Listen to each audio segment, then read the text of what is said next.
Hello students, ये Vue.js का chapter 21 है। इस चैप्टर से Vue.js का सबसे इम्पॉर्टेंट टॉपिक स्टार्ट होने वाला है आपका कंपोजिशन एपीआई। क्या होता है कंपोजिशन एपीआई, कैसे कोड करते हैं, ये सारी इन्फॉर्मेशन आपको इस वीडियो में मिलेगा। और मैं आपको रेकमेंड करूंगा कि अगर आप जावास्क्रिप्ट जानते हो तो हमारे वेबसाइट पे आइए, कोर्सेज सेक्शन के अंदर से React.js और Next.js को चूज़ कीजिए, सिलेबस देखिए। React.js ऐसी टेक्नोलॉजी है जिसमें जॉब क्रैक करना बड़ा ही ईजी है। इस पूरे कोर्स में आप यही सीखते हो कि आप सॉफ्टवेयर डेवलपमेंट कैसे करोगे React.js की सहायता से। तो सिर्फ इसमें React.js ही नहीं पढ़ाया गया है, क्लाउड की कई सारी ऐसी सर्विस पढ़ाया गया जिससे आप वीडियो स्ट्रीमिंग को ईजिली हैंडल कर सकते हो। Amazon प्राइम, नेटफ्लिक्स, यूट्यूब जैसी वेबसाइट आप कैसे हैंडल करोगे वो सारा चीज़ इसमें बताया गया है। साथ ही साथ Next.js को पढ़ाया गया है, GraphQL, MongoDB, Node.js के कई सारे कॉन्सेप्ट्स हैं इस कोर्स के अंदर।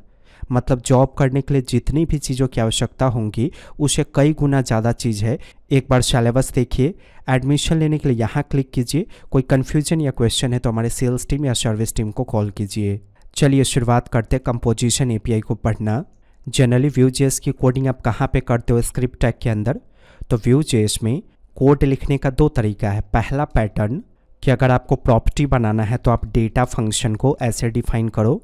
अगर आपको फंक्शंस बनाना है तो आप मेथड्स प्रॉपर्टी को ऐसे डिफाइन करो। ये जो स्टाइल है कोड करने का ये बड़ी एप्लीकेशन के लिए परफेक्ट नहीं है। बड़ी एप्लीकेशन में इसको रीड करना, इसको कस्टमाइज़ करना, अंडरस्टैंड करना बहुत मुश्किल होगा, क्योंकि बड़ी एप्लीकेशन में यहाँ पे कोड की संख्या बहुत ज़्यादा हो जाएंगी। इसी चीज़ की सॉल्यूशन करने के लिए हम कोड लिखने का दूसरा स्टाइल इस्तेमाल करते हैं जिसे हम कहते हैं Vue.js में कंपोजिशन एपीआई। तो अगर पूछा जाएगा कंपोजिशन एपीआई क्या है तो क्या बताएंगे? Vue.js में कोड लिखने का तरीका है कंपोजिशन एपीआई। तो जिस तरह से आपने प्रॉपर्टी बनाना सीखा, फंक्शन बनाना सीखा ऑर्डिनरी स्टाइल में, वैसे ही आप प्रॉपर्टी और फंक्शंस बनाना अभी सीखोगे कंपोजिशन एपीआई के शब्दों में। कोड ऐसे भी हो सकता है, कंपोजिशन एपीआई के शब्दों में भी हो सकता है। अंतर ये है कि छोटे एप्लीकेशन को हैंडल करने के लिए ये कोड लिखने का स्टाइल आपका परफेक्ट है, लेकिन बड़े एप्लीकेशन के कोड को हैंडल करने के लिए हम इस ऑर्डिनरी स्टाइल का इस्तेमाल ना करके कंपोजिशन एपीआई वाले कोड के स्टाइल को इस्तेमाल करेंगे। ओके, चलिए शुरुआत करते हैं। सबसे पहले जानते हैं कि आप प्रॉपर्टी कैसे बनाओगे कंपोजिशन एपीआई के शब्दों में। सिंपली आपको सेटअप फंक्शन का इस्तेमाल करना है ऐसे। ये देखिए, अब इसी के अंदर आप प्रॉपर्टी बना लो। प्रॉपर्टी वो होता है जिसका इस्तेमाल आप टेम्पलेट के अंदर यहाँ पे प्लेस होल्डर में इस तरह से करते हो। तो ज़्यादा कुछ नहीं करना है आपको। जिस तरह से आप ऑर्डिनरी स्टाइल में वेरिएबल या कांस्टेंट बनाते हो वैसे ही आप यहाँ पे भी बनाओ। जैसे मैंने एक वेरिएबल क्रिएट कर लिया नेम के नाम से, मैं नेम ऐसे डिफाइन करता हूँ। सेटअप के अंदर जो भी कांस्टेंट वेरिएबल आप बनाओगे, अगर आप चाहते हो यहाँ वो प्रॉपर्टी के रूप में ऐसे एक्सेस हो, जैसे ये नेम है, मैं चाहता हूँ मैं नेम को यहाँ पे टेम्पलेट के अंदर ऐसे एक्सेस करूँ, तो आपको इसे रिटर्न करना होगा यहाँ से।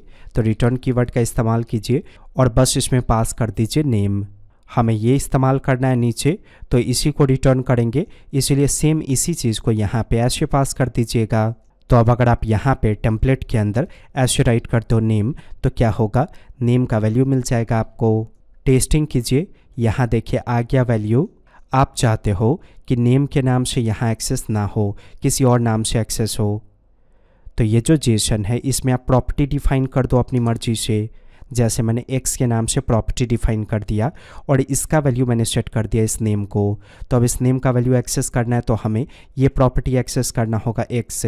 आप राइट कर दो यहाँ पे x, सेव करके रन कीजिए। देखिए अभी भी वही डेटा एक्सेस हुआ। अंतर क्या है, हमने कस्टम प्रॉपर्टी इस्तेमाल कर लिया।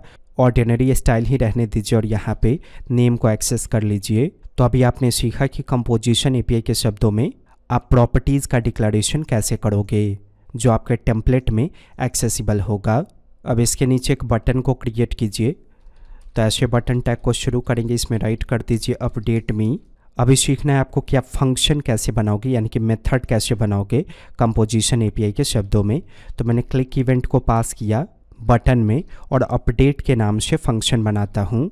तो जनरली आप मेथड्स प्रॉपर्टी के अंदर फंक्शंस ऐसे बनाते थे, लेकिन कंपोजिशन एपीआई में मेथड्स प्रॉपर्टी का इस्तेमाल नहीं करेंगे। सेटअप के अंदर ही आप फंक्शन बनाओगे। यहाँ पे आप फंक्शन कीवर्ड का ऐसे इस्तेमाल करो क्या नाम होना चाहिए फंक्शन का? अपडेट, क्योंकि हमने यहाँ पे अपडेट के नाम से फंक्शन कॉल किया। जो कोड आप इसके अंदर राइट करना चाहते हो डिफ़ाइन कर दो, जैसे मैंने अलॉट डिफ़ाइन कर दिया। याद रखिए ये अपडेट फंक्शन तभी नीचे टेम्पलेट के अंदर एक्सेसिबल होगा यहाँ पे जब आपने इस अपडेट फंक्शन को यहाँ से इस तरह से रिटर्न किया होगा। तो जिस नाम से आप फंक्शन बनाओगे उसी नाम से आप रिटर्न कीजिएगा ताकि उसी नाम से वो नीचे में एक्सेसिबल हो। रन कीजिए, मैंने इस पर क्लिक किया, आ गया। मैं चाहता हूँ इस पर क्लिक होने के बाद यह टेक्स्ट अपडेट हो, मतलब इसका डेटा चेंज हो जाए। तो ये कैसे होगा? देखिए फंक्शन के अंदर अगर आपको इसमें से कुछ एक्सेस करना है, जैसे आपको नेम एक्सेस करना है, तो पहला तरीका कि आप नेम एक्सेस करके इसमें कुछ ऐसे अपडेट कर दो।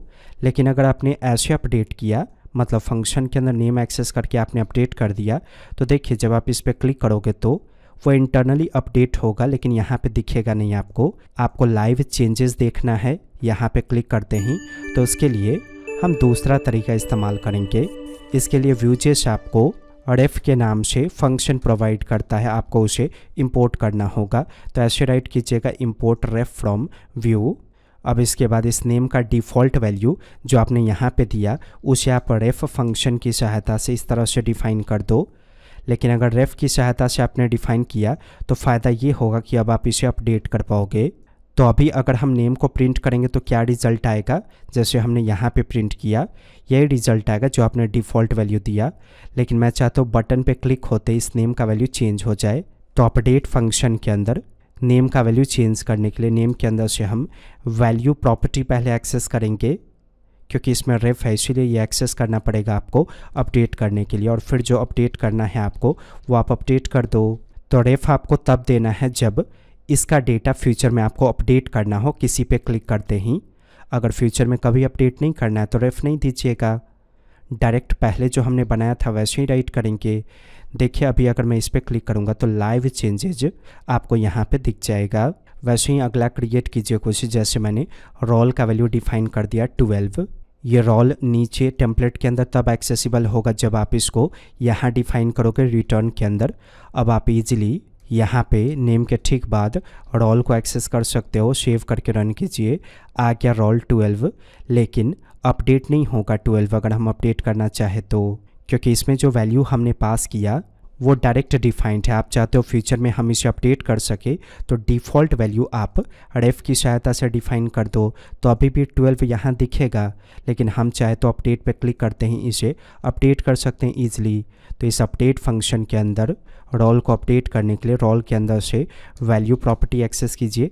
मैं डिफाइन कर देता हूँ 10। तो जब ये कॉल होगा तो नेम भी चेंज होगा और रोल भी चेंज होगा। टेस्टिंग कीजिए, मैंने इस पर क्लिक किया, ये देखिए चेंज हो गया दोनों। तो यहाँ ऑर्डिनरी स्टाइल में हमने फंक्शन क्रिएट किया। आप चाहो तो एरो फंक्शन भी बना सकते हो। तो जो स्टाइल आपको फंक्शन बनाने का पसंद है आप उसका इस्तेमाल करो, नो प्रॉब्लम। बस याद रखिएगा ऊपर में जो वेरिएबल है या नीचे में जो फंक्शन वो तभी आपका टेम्पलेट के अंदर इस्तेमाल होगा जब आप इस रिटर्न के अंदर उनको डिफ़ाइन किए होंगे।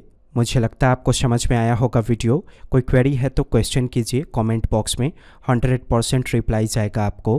वेब इंस्टीट्यूट की ऑफिशियल वेबसाइट पर विजिट कीजिए, हमारे React.js के बारे में ज़रूर सोचिए एक बार। वीडियो लाइक कीजिए, चैनल सब्सक्राइब करके बेल आइकन को हिट कीजिए। वेब इंस्टीट्यूट की वीडियो को देखने के लिए आपका धन्यवाद।